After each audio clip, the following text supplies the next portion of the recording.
We don't realize how much of our identity lives inside our thumbs. He tried to read. He got through 2 pages and his brain screamed for a reward loop. He tried to watch a movie. 10 minutes in, he paused it, checked his pocket, remembered, and felt a spike of genuine grief. This was day 3. He had 11 left. The silence that felt like freedom on day 1 now felt like a room with no doors. His girlfriend came home and asked what was wrong. He said, "Nothing." She didn't believe him.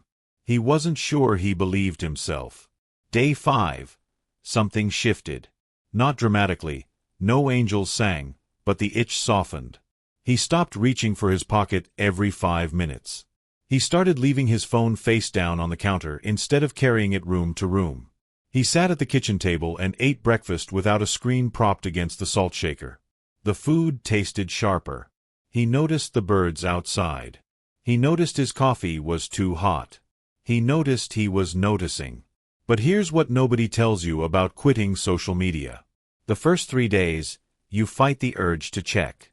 Day 4 through 7, you fight the silence.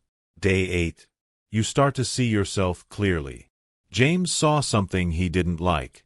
He realized he had spent 4 years curating a version of himself that performed well online. Witty. Slightly irreverent. Aware of trends. He knew which filters softened his jawline and which topics generated engagement. He had optimized his personality for a grid of glowing rectangles held 6 inches from strangers' faces. And when you remove the audience, the performance stops. Who are you when nobody's watching? Your highlight reel is not your real life. It's just the version you're willing to perform. Day 9, James called his brother. Not texted. Called. They talked for an hour. His brother mentioned their mom seemed tired lately. James hadn't known. He'd liked her photos. He'd commented heart emojis. He'd assumed that was enough. It was not enough. He started to notice other gaps. Friends he hadn't actually spoken to in years, though he saw their vacations and promotions and new babies scroll past daily. He knew their dog's name. He didn't know if they were happy. He realized social media hadn't connected him to people. It had connected him to broadcasts about people. He was an audience member, not a participant. Day 12, he went for a walk without headphones. No podcast. No music. Just footsteps and air. He passed a playground and watched a father push his daughter on a swing. She was laughing so hard she couldn't breathe. The father was laughing too. Neither of them had a phone out.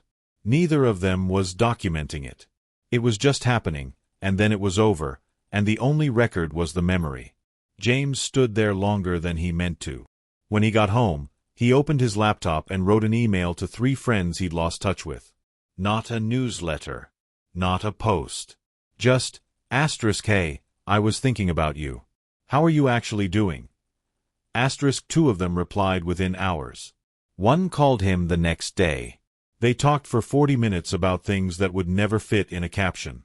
Day 14 arrived faster than he expected. He woke up and for the first time in 2 weeks, his thumb did not twitch toward his pocket. He walked to the kitchen, made coffee, watched the steam. He thought about reinstalling the apps.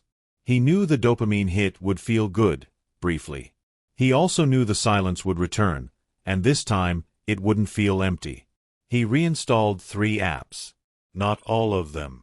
He turned off notifications for everything except calls and texts. He unfollowed 200 accounts that made him feel performative instead of present. He changed his phone to grayscale so the screen stopped screaming for his attention and started whispering. It's been 4 months. James still checks his phone. He's not a monk. But he no longer reaches for it when he's anxious, bored, or alone with his thoughts. He lets himself be anxious. He lets himself be bored. He lets himself be alone. And here's the part that shocked him most. It's fine. More than fine. The hole in his chest didn't need to be filled with content. It needed to be filled with presence. This isn't a story about quitting social media forever. It's a story about realizing that the tool was using the craftsman. And the craftsman finally picked up the hammer and said, "I'll take it from here." If this video resonated, If you've ever felt the weight of a device that was supposed to set you free, take a second and hit that like button. Not for the algorithm. For yourself. A reminder that you're not alone in trying to be 1% better, 1% more present, 1% at a time.